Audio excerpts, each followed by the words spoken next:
नमस्कार। बरेली की भोजीपुरा सीट से सपा विधायक शहजील इस्लाम की मुश्किलें थमने का नाम नहीं ले रही हैं।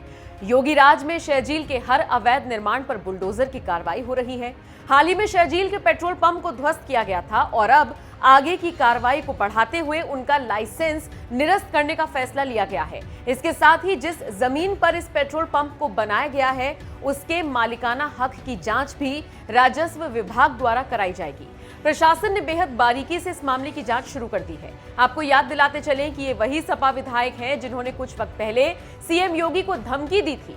शहजील ने कहा था, अगर उनके मुंह से कुछ भी निकला तो हमारी बंदूकों से धुआं नहीं गोलियां निकलेंगी। इस बयान के बाद शहजील के खिलाफ मुकदमा दर्ज कराया गया था, जिसके बाद उनकी सफाई आई थी। अपने सफाईनामे में शहजील ने कहा था कि उनके बयान को तोड़ मरोड़ कर पेश किया गया। खैर, योगी को धमकी देने वाले शहजील अब पूरी तरह से बर्बाद होने की कगार पर खड़े हैं। सबसे पहले तो योगी सरकार के बुलडोजर ने उनके पेट्रोल पंप पर कार्रवाई की और उसे गिरा दिया।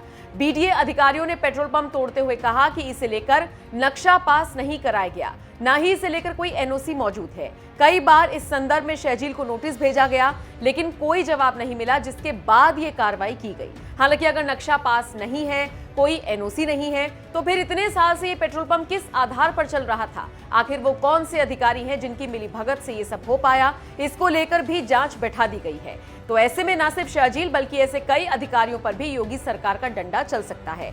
चौथी बार विधायक बने शहजील के अवैध निर्माण पर ताबड़तोड़ एक्शन लिया जा रहा है, जिस पर समाजवादी पार्टी बौखलाई हुई है। योगी सरकार की तरफ से कार्रवाई हुई तो इस पर सपा नेताओं का गुस्सा फूटा। समाजवादी पार्टी के ट्विटर हैंडल से इस घटनाक्रम की निंदा की गई और लिखा गया, द्वेष, अत्याचार, विध्वंस। यूपी में लोकतांत्रिक व्यवस्था को ध्वस्त करने की ये तस्वीर है। लोकतंत्र की सीरियल किलर बीजेपी विपक्षियों पर बदले की भावना से सत्ता का बुलडोजर चला रही है। भोजीपुरा से सपा एमएलए श्री शहजील इस्लाम के पेट्रोल पंप पर बीडीए द्वारा ध्वस्तीकरण घोर निंदनीय है। आपको बता दें, जिस वक्त योगी सरकार के बुलडोजर की कार्रवाई हो रही थी, उस वक्त कई लोग अपने वाहनों में पेट्रोल भरवा रहे थे। उन सभी को वहां से हटाया गया और फिर ये कार्रवाई की गई।